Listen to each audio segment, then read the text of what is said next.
back talking. And I think we need to talk today about variance.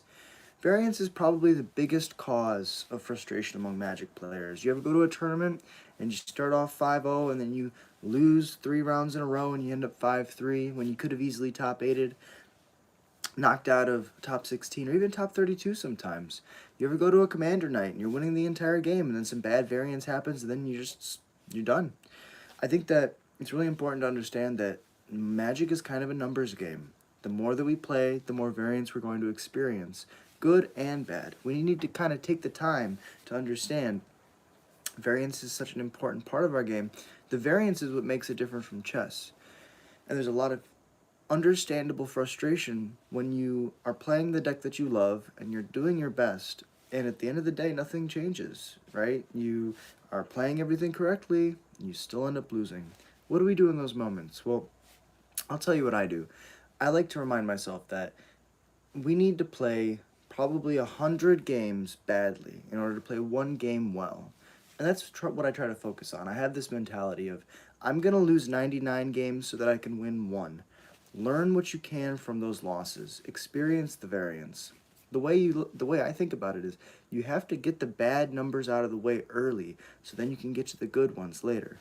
It's really important to push through those hard times when you're struggling and the deck feels like it's kicking you because you're experiencing the toughest variance right then. In the future, the deck could give you the nuts and you could just win. But you wouldn't get there if you didn't give yourself the time and the reps. Take the bad beats, pick up your cards, go home, come back, do it again. Give yourself another chance to get some good variance. A lot of people, when they experience that wall, that frustration, that really bad beat story, where you don't draw your second land in 6 draws, or you draw nothing but lands for 6 draws, both of those things are very understandable and frustrating. But if you take that variance as a reason to quit playing Magic and to walk away from the game, you're never going to experience the good variance that was probably in the next match.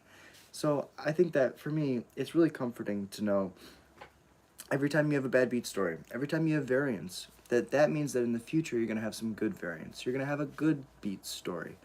You're going to draw the card that you need right when you need it. And you have to push through the bad times to get to the good. And this applies to life too, but we're talking about Magic right now, variance and Magic philosophy. You can't just throw up your hands in the air when you start to get, a little bit dunked on by the Magic gods. When they're not giving you lands, or they're just giving you nothing but lands, we kind of just look up and we go, hey, Magic gods, why you do this to us? I like to tell people it's kind of like the Greeks back in the day when they wouldn't get any rain for a long time. They didn't stop planting, right? They stuck with it. And they focused and they believed that in the future things would change. And that's how we have to be as Magic players sometimes.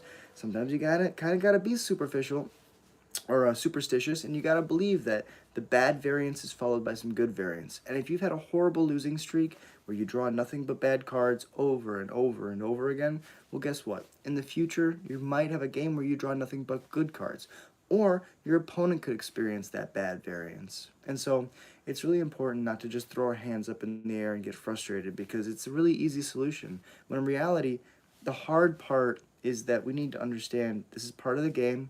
The variance does suck. It's not fun.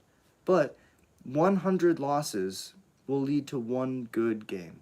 And a lot of people aren't willing to put in the reps in order to take those losses early in their career.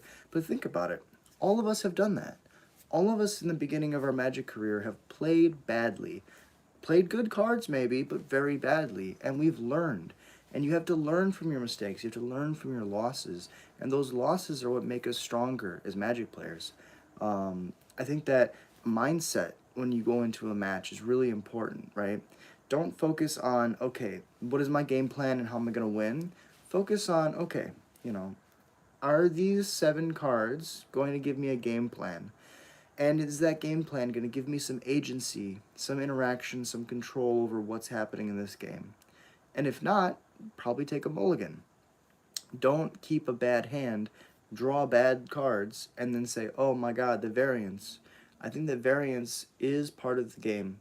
I think that sometimes the Magic gods do dunk on you. But I think that a lot of it also can be brought back to, bad mulliganing decisions, maybe bad deck building decisions on top of that. there's so many different things that can go wrong, and I think that it's really important to try to focus on the good and what you have control over, because at the end of the day, Magic's a decision tree, right? You focus on the lines that you have, and your opponent focuses on the lines they have, and you have certain interaction points that you can't control.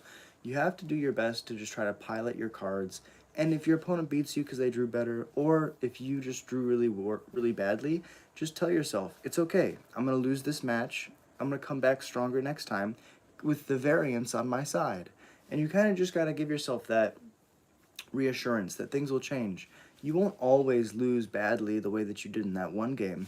However, if you quit when the variance is bad, you will forever remember that. And you'll remember the sting, and you'll feel like you need to give up because, oh my god, Magic hates me. I never draw anything good. This game sucks. When maybe you're in those beginning stages of variance where you have to take the bad beat stories. Your decks have to crap on you. You have to lose every single match you play. I remember going 0-4 at F&M for literally 4 years. And that's partly because, I'm not the greatest Magic player, but that's also because I was playing bad decks badly and I had bad variance. But all of those losses taught me things. And I think that that's something that's very important. If you look at, like, football, right? They go back and they watch the feed, and they watch the games back and try to understand the plays better. Where I threw an interception, where else could I have thrown it? What could I have done to change the way that this game ended? What decision trees did I take to put myself in a position where I didn't want to be there? And what could I have done to change that outcome into something that's more, enjoyable for me? And I think that Magic is kind of the same. You have to be willing to take feedback and failure as an input, as a data point, and don't let it emotionally overwhelm you, because it's really really important not to get overwhelmed in Magic, because it's an analytical game. We have to see what we're doing. We have to process it and understand it. And if we're not willing to take the time to process it and understand it, then we're going to lose. We're going to lose to ourselves before we lose to our opponents. And so, I just came back from the Energy Weekend. It was a great time. I went 4-4 in the Modern portion on Saturday and 4-3 in the Legacy portion on Sunday. And I always have a great time because I'm expecting to go 0-8. I'm expecting to go 0-7. Not win a single match, have lots to think about, lots of deck building decisions, lots of inputs, right? Lots of things that I learned. When I get wins, there's not so much to learn from. It's like, okay, good, that worked, cool, let's do it again. Let's run it back. But when you lose, you really have to think about deck building, decisions, sideboarding, all of these things that factor into a proper, like a back and forth game of Magic, excuse me, where a lot of people aren't willing to do that. A lot of people just don't want to put the time in to think. And I think that variance, at the end of the day, is the excuse that people use sometimes just to cover up the fact that they don't want to think about what they did or how to process and improve for the future. But also sometimes variance is just that. It's just the variance. And I think that we can't take it as like a be-all, end-all. We can't allow it to frustrate us because it's part of the game. And I think that, the philosophy, if I could pass one thing on to you as a Magic player, as maybe a person too, is that, and I've heard many people say this, and it's so true, failure is the fuel for success. The more that you fail, the more likely you're willing to succeed. You're going to succeed in the future. If you're willing to fail, you're going to be more likely to succeed in the future. And it's really important to not let yourself give up at that hurdle, that first roadblock, that first bad variance, that bad beat story. And maybe you've had a really bad line of variance. Maybe you've had a really bad beat story. But guess what? Eventually that variance will end, and you'll get to have the opposite side of that. You'll have amazing variance. You'll draw everything you need whenever you need it. So I just wanted to talk about variance and Magic philosophy. Do you enjoy playing Magic? Do you have another opinion about variance? Do you think that the game's kind of stupid? I would love to know your responses in the comments.